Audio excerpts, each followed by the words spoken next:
Good morning everyone. Now we are discussing about the cerebellum. The cerebellum is the part of the hindbrain. It is situated in the posterior cranial fossa and below the tentorium cerebelli. The cerebellum is situated dorsally to the pons and medulla, and it is separated from the cerebellum by the cavity of the fourth ventricle. The cerebellum makes the connection with the brainstem through the three pairs of cerebellar peduncle. Thus, the cerebellum makes the connection with the midbrain through the superior cerebellar peduncle, to the pons through the middle cerebral peduncle, and to the medulla through the inferior cerebellar peduncle. Then, the parts of the cerebellum.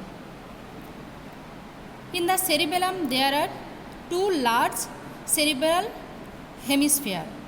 There are two large, the bilateral cerebellar hemisphere, and the cerebellar hemisphere, they are connected in the midline, the vermis. So in the both side bilateral, the cerebellar hemisphere, and they are connected through the midline by the worm-like vermis. The vermis in the superior surface of the cerebellar hemisphere, they are continuous with the both sides of the cerebral hemisphere and there are no demarcation.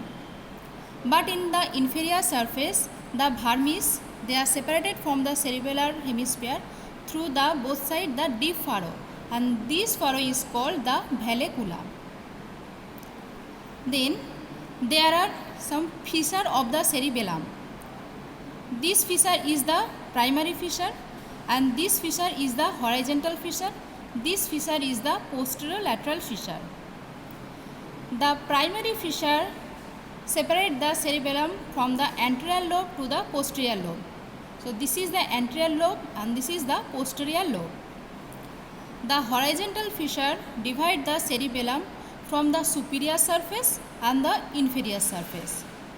So this is the horizontal fissure. The horizontal fissure divides the cerebellum, the superior surface and the inferior surface. And the posterolateral fissure, these two are the posterolateral fissure.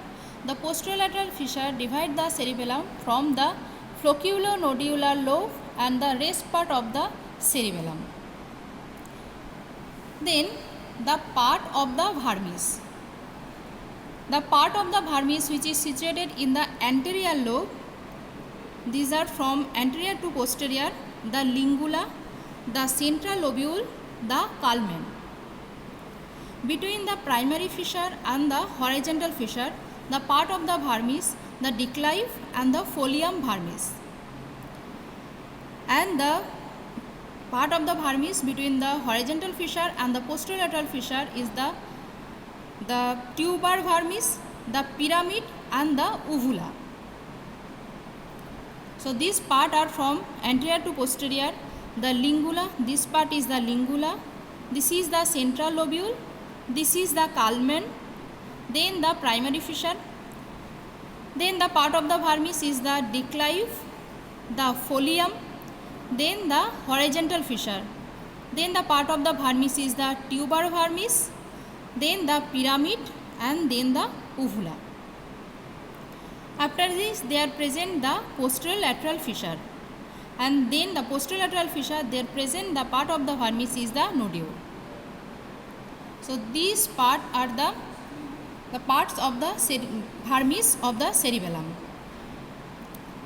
Through the vermis and up to the cerebral hemisphere, there are connection.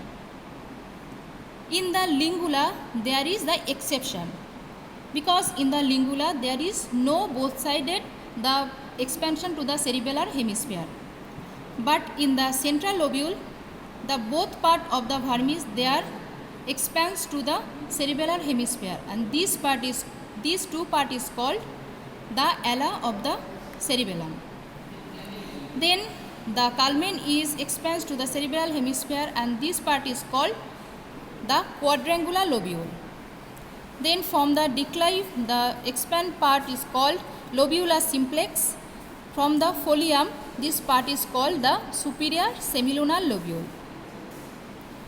From the tuber vermis, the part to the cerebral hemisphere is called the inferior semilunar lobule, and from the pyramid, this part is called the biventral lobule. From the uvula, this expanse part is called the tonsil, and the nodule, this part is connected to the flocculus, and from the flocculonodular part. Then the anterior lobe contains the part of the vermis is the lingula, the central lobule and the culmen. The posterior lobe contains the part of the vermis, the declive, the folium vermis, the tuber vermis, the pyramid and the uvula. And the flocculonodular lobe contains the part, the nodule. The lingula, there is no lateral expansion to the cerebral hemisphere.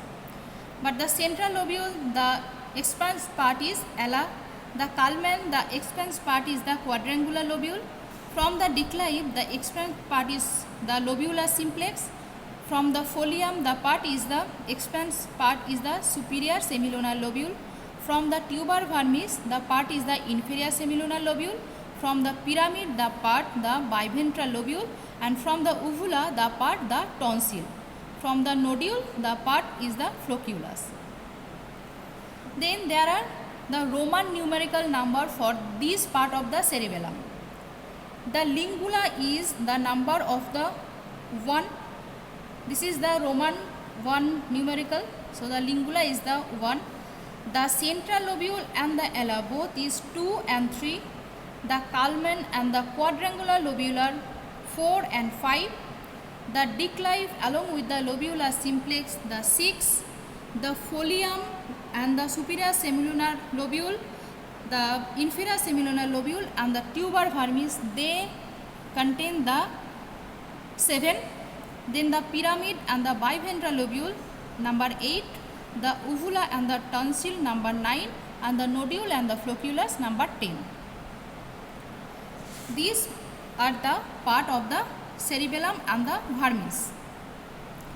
Then there are the morphological classification of the cerebellum. In the morphologically, the cerebellum is divided into 3 parts: the archicerebellum, the paleocerebellum and the neocerebellum.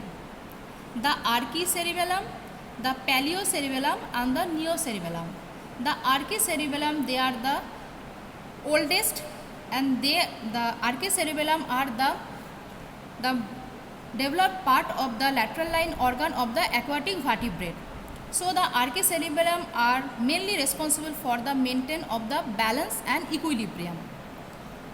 So this black dot part is the archicerebellum. The archicerebellum contains the part of the cerebellum, the lingula and the flocculonodular lobe. This is the lingula and these two are the flocculonodular lobe. If there is any damage of the archicerebellum, then there is loss of the balance and equilibrium, and the case is caused the ataxia and the nystagmus. Then the paleocerebellum. This bluish part is the paleocerebellum. The paleocerebellum is situated dorsally and it is superimposed to the archicerebellum.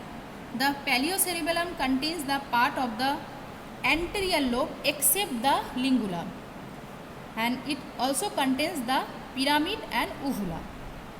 The paleocerebellum is mainly responsible for the maintenance of the posture and muscle tone. So if there is any damage to the paleocerebellum, then there is hypotonia occurs. Then the neocerebellum. This part is the neocerebellum. The neocerebellum is developmentally it is newest, and the neocerebellum contains the rest part of the cerebellum.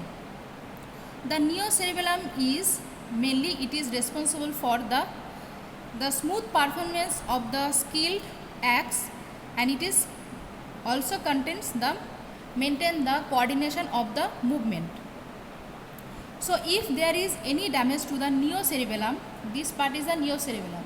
So if any damage to the neocerebellum, then there is the loss of this function of the cerebellum, and the case is the dysmetria, the dysarthria, the dysdiadochokinesis and the intentional tremor. So these the causes When there is damage of the cerebellum, then the patient suffered in this situation.